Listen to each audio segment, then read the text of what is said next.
Hello, je m'appelle Elsa et je suis Master Coach certifiée.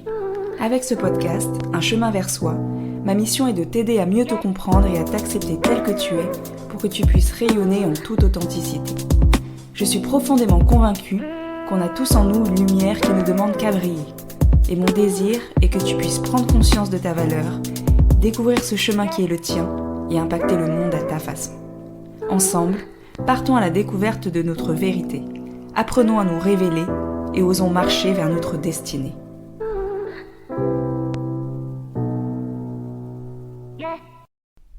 Dans l'épisode précédent, on a parlé de l'estime de soi et du fait que c'était quelque chose qui émanait de toi. Et donc, que tu avais le pouvoir de la guérir et de développer une meilleure estime de toi. Le dernier épisode a été plutôt théorique. J'espère qu'il a provoqué chez toi une belle réflexion. D'ailleurs, si tu ne l'as pas encore écouté, je t'invite à aller l'écouter tout de suite. C'est l'épisode 4, Estime de soi versus confiance en soi. Ceci étant dit, cet épisode se veut beaucoup plus pratico-pratique. Nous allons voir ensemble comment concrètement tu peux améliorer ton estime de toi. La toute première chose, ça va être de t'évaluer. De te mettre une note sur une échelle de 1 à 10. À combien tu évalues ton estime de soi ? 1 étant j'ai une très mauvaise estime et 10 j'ai une très bonne estime de moi.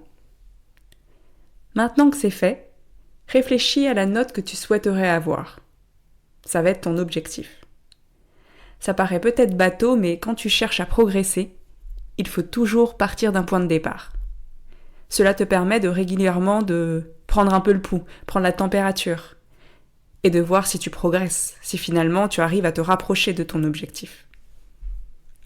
Ensuite, avant que l'on rentre dans les outils que je vais te proposer pour booster ton estime de toi, demande-toi pourquoi.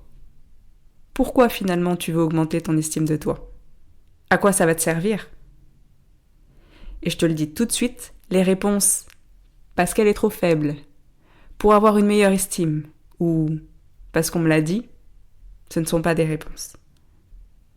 Demande-toi vraiment pourquoi tu veux améliorer ton estime de toi. À quoi ça va te servir ? Qu'est-ce que tu seras capable de ressentir, de faire quand ce sera le cas ? Qu'est-ce que ça va changer pour toi finalement ? Pour toi, mais aussi pour ton entourage. Et pour le monde potentiellement. Ça peut prendre un peu de temps, mais n'hésite pas à mettre sur pause ce podcast si besoin. N'hésite pas à y réfléchir vraiment en profondeur. Sinon, tu peux également noter ces quelques questions sur un carnet et y revenir plus tard, car c'est vraiment fondamental. Vouloir faire quelque chose sans véritablement savoir pourquoi on le fait, c'est beaucoup plus compliqué que quand on connaît la raison. Quand on connaît son why, comme on l'entend un peu partout en ce moment, c'est beaucoup plus fort. Pour illustrer tout ça, je vais te prendre mon exemple. Étant plus jeune, quand j'étais enfant, j'étais très timide. J'avais une estime de moi plutôt basse. J'avais toujours besoin qu'on me montre de l'attention, qu'on me soutienne, qu'on me montre que je comptais finalement, et que je faisais bien les choses. Cette estime, elle a fait des ups and downs, en fonction des différents événements de la vie, des difficultés que j'ai pu rencontrer sur le chemin, jusqu'au moment où elle s'est complètement brisée. Mais ça, ce sera l'objet d'un autre épisode. Sinon, on n'est pas rendu encore. Bref, mon estime, elle a énormément varié, parce qu'elle était faible et instable. C'est-à-dire que je m'accordais peu de valeur et que ma valeur était plutôt liée à des choses de la vie. Par exemple, au mec mignon qui acceptait de sortir avec moi, à une amie qui me faisait un compliment, à une réussite à un examen. Du coup, quand tout allait dans le bon sens, ça allait. J'avais l'impression de me sentir bien et d'avoir une bonne estime. Mais à la moindre difficulté, une rupture, un reproche, un échec, je descendais plus bas que terre. Je faisais tout pour ne pas le montrer, pour que ça ne se voie pas. Et pour me libérer, j'écrivais des poèmes, tous plus tristes les uns que les autres. Et un jour, j'ai sauté des étapes, sinon vous allez perdre le fil, mais un jour j'ai eu comme un électrochoc. Et j'ai décidé de me prendre réellement en main et d'aller guérir mon enfant intérieur. Et un long chemin a alors commencé vers une meilleure estime de moi. Ce chemin, je suis toujours dessus. Mais j'ai tellement progressé que je ne suis plus la Elsa que j'étais il y a quelques années. Ou plutôt non, c'est elle qui n'était pas moi. Je suis davantage moi jour après jour. Au fil des mois, les choses se sont affinées et j'ai accepté l'idée que je pouvais impacter le monde. Non seulement je le pouvais, mais je le voulais. Je voulais laisser une trace, montrer aux personnes, aux femmes notamment, que c'est possible et que si je l'ai fait, tout le monde peut le faire. C'est ce pourquoi qui me pousse chaque jour à aller sortir de ma zone de confort. Et parce que ce pourquoi me tient à cœur, j'arrive à passer outre la peur du regard des autres, du jugement et bien d'autres peurs qui peuvent m'animer. C'est parce que ce pourquoi est grand que j'ai une raison valable d'améliorer mon estime de moi. Pas juste pour augmenter mon score et pour finalement faire plaisir à mon ego, non, mais pour montrer l'exemple.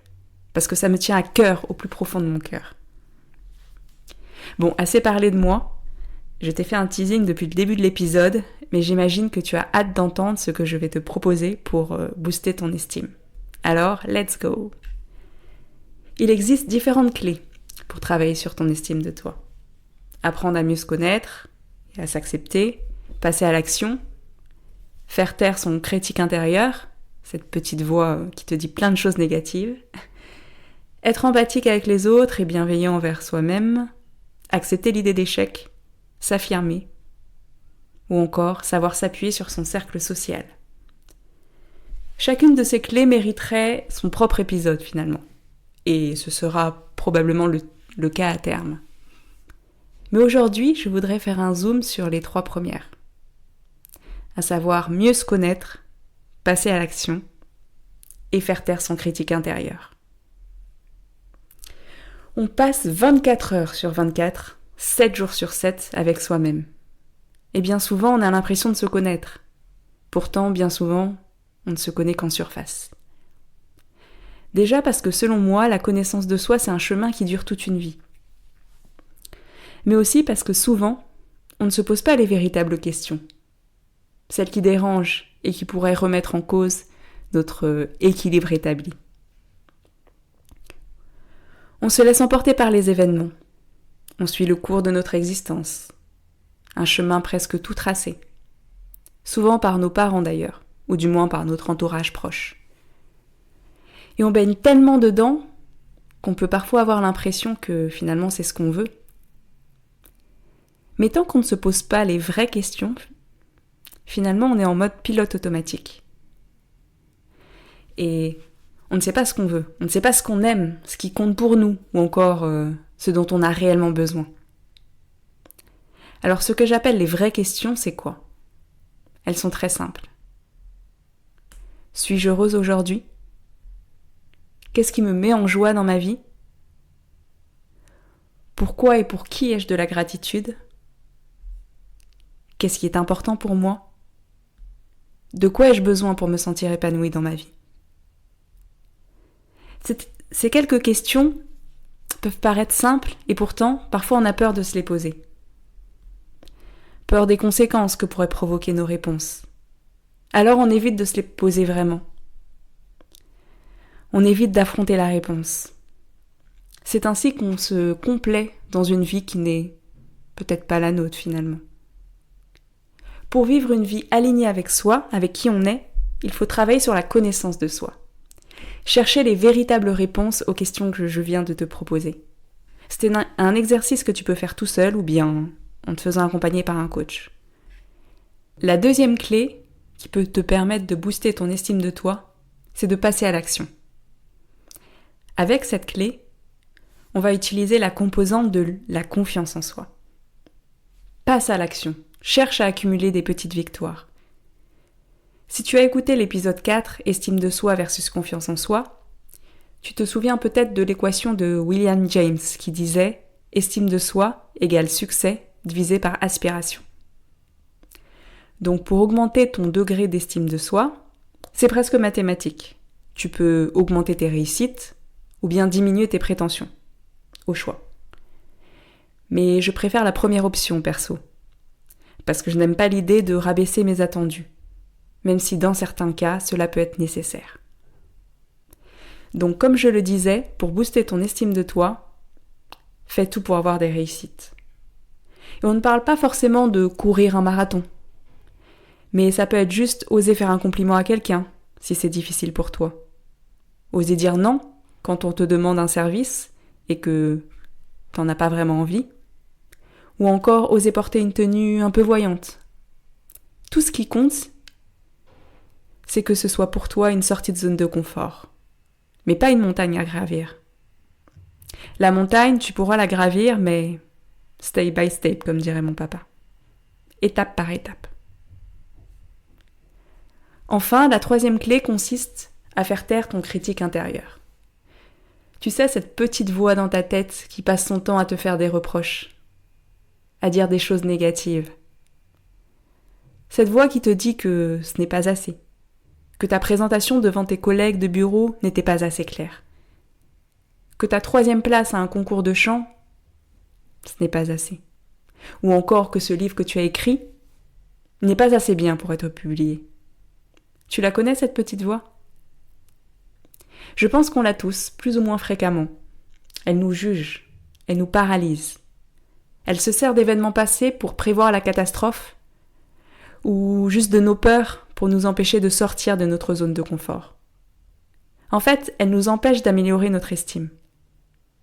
Alors comment on fait pour s'en débarrasser ? Sincèrement, je ne sais pas si on peut s'en débarrasser définitivement.